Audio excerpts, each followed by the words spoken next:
Patay ang lalaking sisilbihan sana ng warrant of arrest sa Lemery, Batangas matapos umanong manlaban sa mga pulis. Tutukan yan sa report ni Paul Hernandez.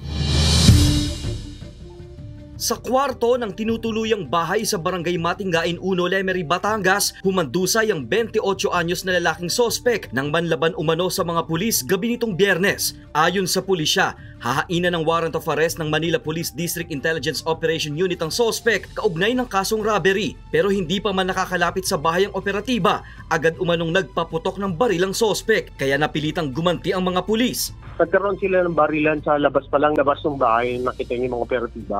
Tumakbo siya sa loob.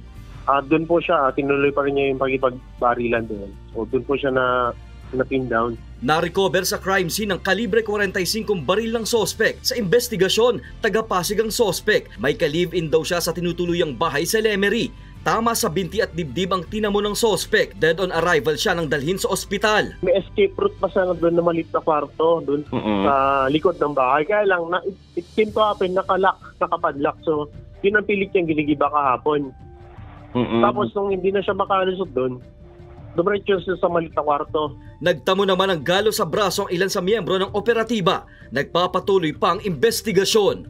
Paul Hernandez, Balitang Southern Tagalog.